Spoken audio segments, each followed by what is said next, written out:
one of the largest baby formula producers, meanwhile, Abbott Labs, reaching a deal with the FDA to reopen the baby formula Michigan plant. The company saying in a statement, quote, "Our #1 priority is getting infants and families the high-quality formula they need, and this is a major step forward toward reopening the Sturgis facility so we can ease the nationwide formula shortage. Even when the plant reopens, it will still take several weeks for the formula to reach store shelves." Joining me right now to talk more about that is South Carolina Congresswoman Nancy Mace. She is a member of the Transportation and Infrastructure Oversight and Veterans Affairs Committees. Congressman, thanks very much for being here. And I know you've introduced a bill to try and help alleviate this by removing tariffs. Tell me about it. Right. Well, in the USMCA, when that was signed into law a few years ago, there were tariffs that were put on imports of baby formula.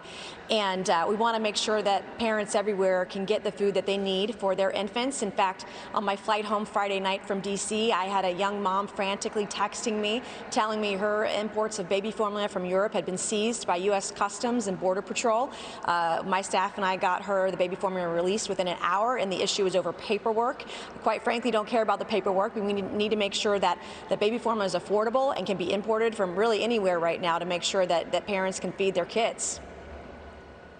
Congresswoman, in terms of removing these tariffs, are you also advocating removing tariffs on China?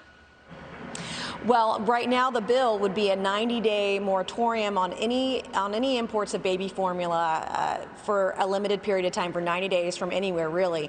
It's not up to me to decide where parents want to order their baby formula, and shouldn't be. We're in a crisis right now, and last I heard that it would take about 10 weeks for Abbott to get their production back up. So I'll be interested to see how quickly, if they've reached a deal with the FDA, that can happen.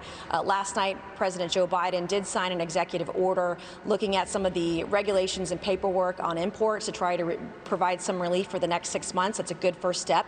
But lifting tariffs will make importing and getting baby formula affordable for those that can't find it. And right now, there's a 43% shortage of baby formula across the country. It is affecting every single community right now. And then I'm sure there's a part of it is panic buying, right? And so we've just got to have all eyes open and making sure that parents can get what they need for their kids.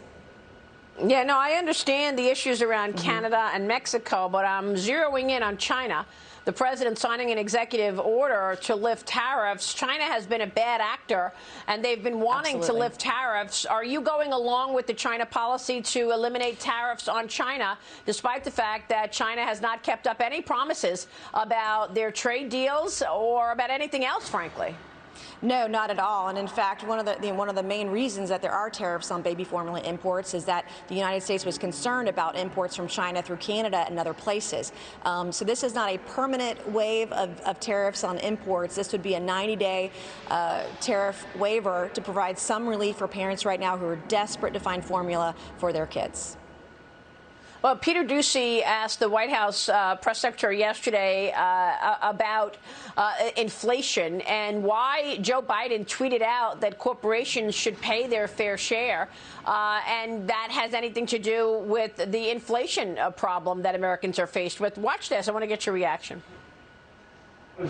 Raising taxes on corporations lower the cost of gas, the cost of a used car, the cost of food for everyday Americans? So look, I think we encourage those who have done very well, right, especially those who care about climate change, to support a fair tax code. By without having a fair tax code, which is what I'm talking about, then like manufacturing workers, cops, it's not fair for them to have to pay higher taxes than the folks who are not paying taxes at all. This, of course, comes off of a Jeff Bezos tweet. It doesn't sound like the administration knows what they're talking about when it comes to the impact inflation is having and what the antidote would be in terms of raising taxes. Where are you on getting inflation down, Congresswoman? Right. Well, over the last 90 days, inflation has seen double digits at nearly 10%. It is incredible that the President of the United States, that Joe Biden, thinks raising taxes solves inflation, when we all know that the excessive spending, deficit spending, raising of taxes exacerbates the inflation issues. And whenever you raise a tax on any business, small, medium, or large, somebody's got to pay that bill. It ends up being the consumer at the end of the day. There's no free lunch here, and it's hardworking Americans that end up picking up the tab. Congressman, real quick, I know that you voted to impeach Donald Trump over a phone call in Ukraine. I did not. I did not vote to impeach Donald Trump. I did not vote to impeach Donald Trump.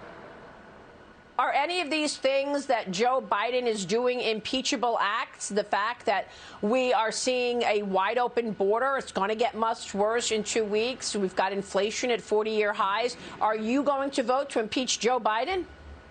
Well, I believe that's going to be really up to the majority of Republicans when we win in November, whether or not we will bring impeachment proceedings against Joe Biden. I will tell you, it's been crisis after crisis. Joe Biden did more damage in the first 6 months of his term than I thought possible in 4 years. That was immigration. That was Afghanistan. Looking at what we're doing is going on in Ukraine. We're not strong, and we need to be stronger on the world stage to protect our nation. So we'll see what Republicans do when we come back and we're in the majority in January. All right, Congressman, thank you for the correction, voting no on impeachment. Thank you for joining us this morning. Nancy Mace, good to see you this morning. Thank you so much.